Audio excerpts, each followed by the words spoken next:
What's up, kings and queens? It's Dan from Daft Previews, and we are back with some more banging picks. We just had a profitable day on the first set of quarterfinals for the in-season tournament, and boy, have I got some picks to make sure we do it again. I'm not playing the intro. I'm going to play it at the end. I want to get straight into it because we got we may go 4 from 6. Tyrese Halliburton, we had him under 10.5 assists. I can't believe he had 11 assists in the second half alone. It was looking great at halftime, but it did not come home. Jason Tatum made us sweat for a little bit, finished from 32 points. So even though that line moved to 30.5, he still covered it. We had Derek White over 14.5 points. He finished on 18. Jonas had a monster game, covered his points and rebounds against Sabonis. So that streak continues. And Sabonis, pretty much a no-sweat bet there. He had 5 assists in the first 5 minutes, finishing on a triple-double. Our same game multi or parlay, it shit the bed once again. I don't know what was going on with Zion, but he did nothing. We should have took Brandon Ingram on his own. But look, same games haven't been kind to us as of late. But when I do see some value in them, I'll be sure to bring them back. Overall, 2.92 units profit on the day, taking our season record 41 units up, 20% return on your investment. 7.2 units on player props. Same games, we are in the negative, so I'm not going to force those out. And value play still 35.8 units. Haven't landed on a value play for this one, but I do have 4 solid picks, 2 in each game. So let's get straight into that one. Firstly, we're looking at the New York Knicks and Milwaukee Bucks. So facing off in an in-season tournament quarterfinal, Pfizer Forum on Tuesday night. It's their second meeting of this season, with the first going the way of the Bucks, 110-105 on the 3rd of November, moving their winning streak against the Knicks to 7 consecutive games. But we're here to talk about player props. So our first one we're taking is Malik Beasley. I've been backing him for quite some time, over 12.5 points. I think this line is still too low. He's covered in 4 straight games, and he's seen a lift in his minutes in that time. Pat Connaughton is still out with an ankle injury, so sure to see the continued high usage rate for Malik Beasley. In terms of matchups, the Knicks do allow the 5th most points to shooting guards on the season. They've actually defended the power forward spot and point guard quite well. So if Giannis or Dame are having an off night, someone else is going to have to pick up the slack. In terms of how he's performed against the Knicks, he's only covered in one of his last 3 against them, averaging 8 points per game. Keeping in mind, in those 3 games, he only averaged 24 minutes per game and 8 shot attempts.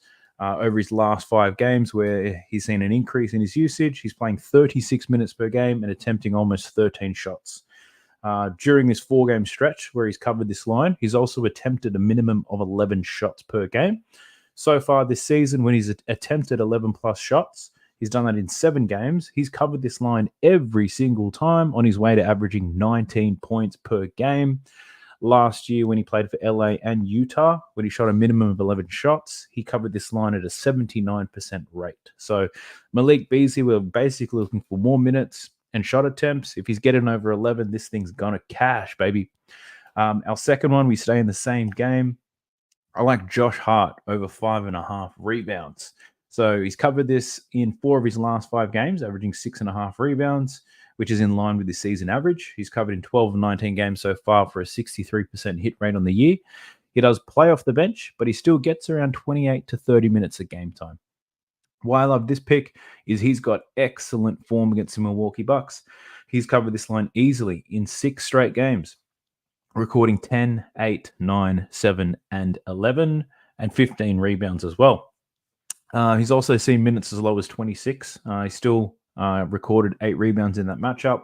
I think Dame Lillard is the new equation when you're looking at the Bucks matchup, but still, he's played Dame Lillard twice whilst wearing a New York Knicks uniform, and he recorded 10 and 9 rebounds in those games. So we're loving Josh Hart there and Malik Beasley. So be sure to have a taste of those. I promise you the lines are going to move. Somebody's watching this channel. We've seen line moves after I've played them, but I highly doubt it's just me. Let's be honest. Let's jump into the next game. So it's the Phoenix Suns and the Los Angeles Lakers. They face off at Crypto.com Arena on Tuesday night. This is their 3rd meeting this season. The Lakers holding a 2-0 series lead after downing the Suns both at home and on the road. My first pick for this game, loving a big man. You know what I'm like. The bigger the man, the more I'm going to like it. Taking Yusuf Nurkic over 2.5 assists. Now, where this game is being played is very important as Nurkic turns into Nikola Jokic when he's on the road. Let me throw some numbers your way. At home, he's covered this 2.5 line at 50% on his way to averaging 2.9 assists, which isn't bad. I'd say that the line's pretty spot on. On the road, he's covered in 9 of 10 games this season with an average of 4.8 assists. He also has a great matchup with the Lakers allowing the second most assists to centers in the league this season. Give it to me. If you're telling me this guy's going to cover 90% of his games on the road, this 2.5 assists, let's go. I might even have a double at 4. But for this video, we're taking Jusuf Nurkic over 2.5 assists. I'll be honest, I did lean Anthony Davis over 2.5 assists. He does have pretty somewhat strong form, but at the same time, not as strong as young Jusuf Nurkic here. So had a lean on Anthony Davis, also had a lean on Grayson Allen to get some assists, but ultimately landed on Devin Booker over 4.5 rebounds. So he's hit this number in 8 of 11 games this year, whilst playing his new hybrid point guard role. He's been quite consistent on the road this year, covering in 5 of 6 games. Based on the in-season games played today, I'm expecting a lift in defensive intensity and for Devin Booker to see an uplift in his minutes. The Lakers have also given up a high volume of rebounds to guards as of late. Fred VanVleet had 5, Jalen Green had 7. They both covered. SGA went under with 4, but Dort had 7, Giddey had 8. Cade Cunningham, he had 4 rebounds, but only 23 minutes in a blowout. And Pat Bev pulled down 6 rebounds in only 23 minutes of game time. Given the importance of this game, Eric Gordon's still a game time decision. Bradley Beal's still out for this one. I think we see Devin Booker play almost 40 minutes and filling up the stat sheet.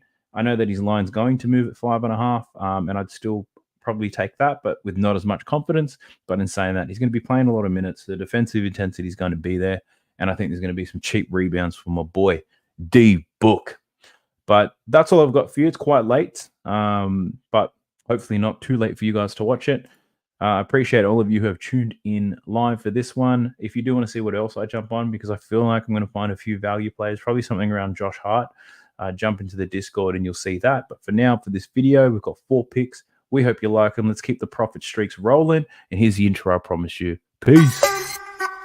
Sub to the channel because your boy's getting busy. Coming to you live from the west side of Sydney. We've got the free picks and the juice and the daily.